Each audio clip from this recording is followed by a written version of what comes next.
What have you experienced over there? What have you seen? What has happened? If you can share some stories. If I share one story, I'll share more stories. Start with the lighter ones, not right away. One story.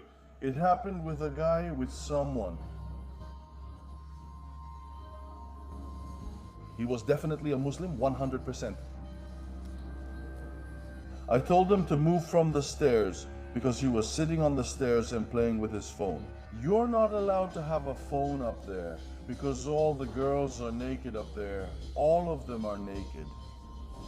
Phones must stay in your pocket.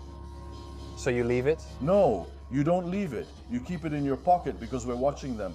If someone takes out their phone, we either rush over and take the phone or tell them, put it back in your pocket and leave. Is there an initial check? No. You can't check, it's forbidden. You can't check anyone. I thought it was possible. No. It can't be checked. You can't check him. So it's just a door, you go inside, a door. It's not someone.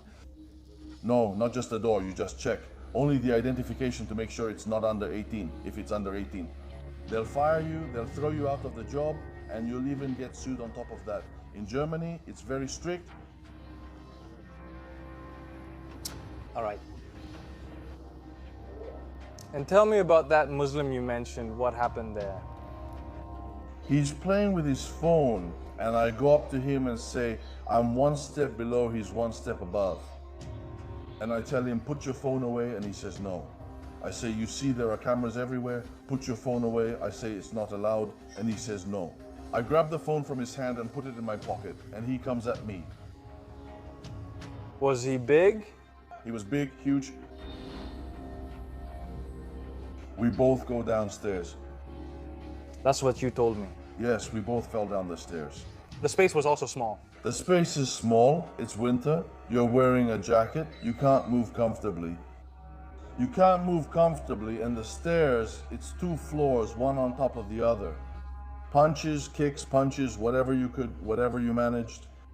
And at the end, he hits me with a punch on the shoulder, and I feel a burning sensation. I feel a burning sensation.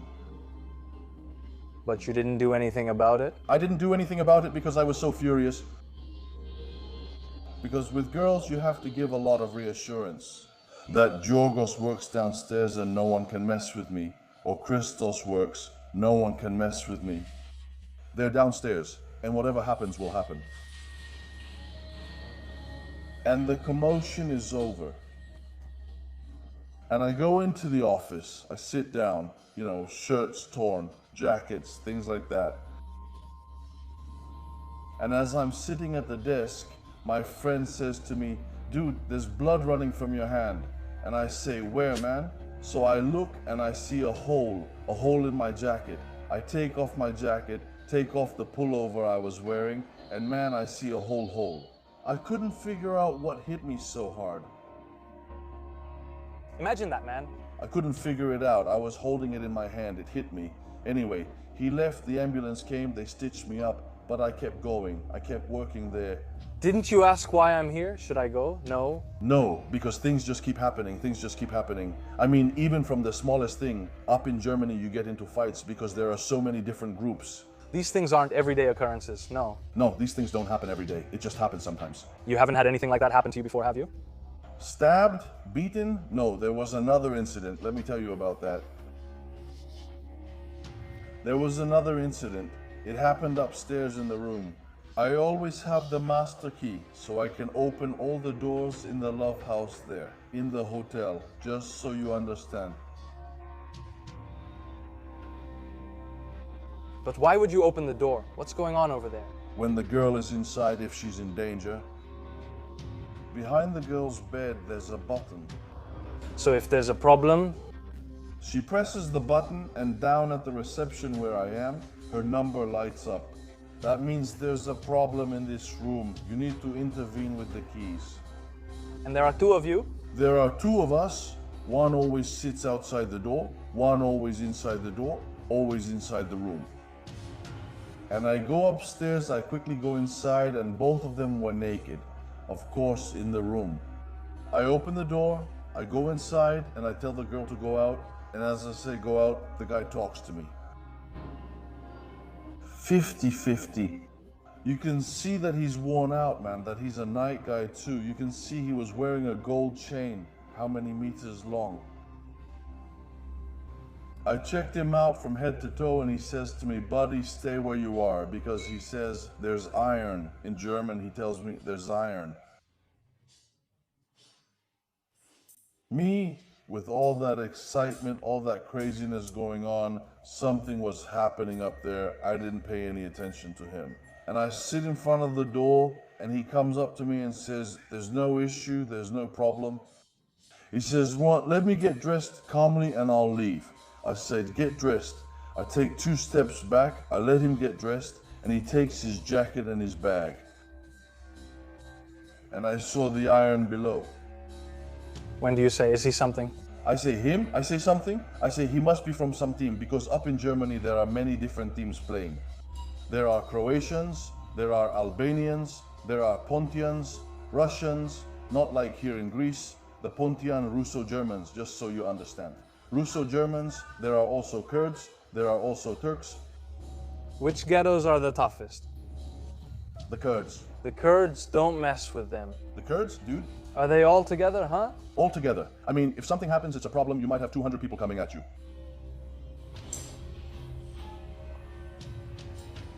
And what do you do then? I mean, you let him go, let's say, and he left. I let him go? The man was a gentleman? He didn't do anything. You said someone else pressed the button. I said he pressed the button. He says, time's up. It's over, he says. Time's up, he says. I told her, he says, to pay, and he wanted the money quickly. He says, I said, since I was gonna give it, there was no issue. I said, Cotella, he says, was afraid she wouldn't get the money. I caught him there. Prologue. Anyway, the man dressed nicely. I opened the door, he left, and that was the end of it. That was nothing. It was just what you said. Was that it? Do you want to tell me about what you showed me as well? The one we can't show? You broke the door too? Yeah. It's possible. These things happen now. I guess you have a lot of stories like that. It's full, my phone is full, and I have a lot.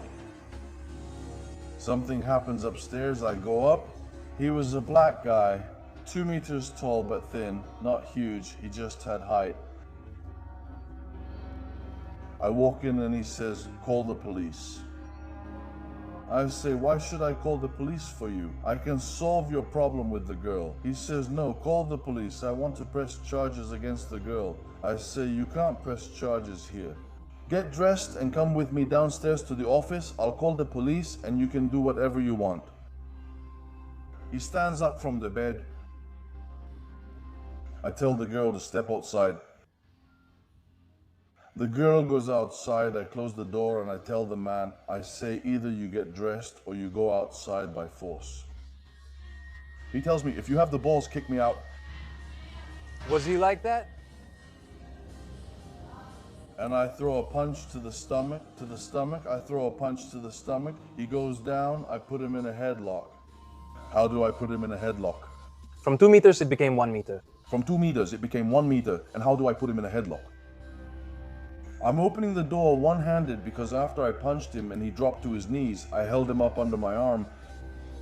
And with one hand, I'm trying to open the door.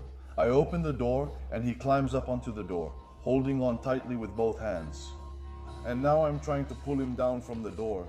He didn't throw anything at you? Nothing? No, he couldn't do anything because I grabbed him. That's why I'm telling you that I've learned out there on the street. Yeah, man, not even techniques. I've never learned technique in my life. Not even if you wanted to? That's why you see my hands. They're all crippled, all broken, all the bones are broken. And as I pull him and throw him down, he rips out the whole frame, man, the whole door. That much, man? The door falls down and he goes down on his knees. I was, man... 160 kilos. Medicine. I was taking whatever exists in Germany. I was injecting myself, things were messed up, and I trained daily. You have to show confidence where you work. To earn the girl's trust that I will work at this place, but can he care for me? There are pimps involved, like, man, I'm bringing my wife. Will she be in safe hands? Do you understand? Yes.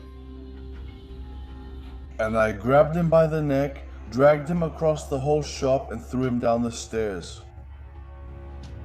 Did you see it? I threw him down the stairs. He left, I suppose, running. No lawsuit, nothing. He vanished, he left. Did he have other people with him? Did he have other people with him? Yes, there were customers. All the customers disappeared. All the customers.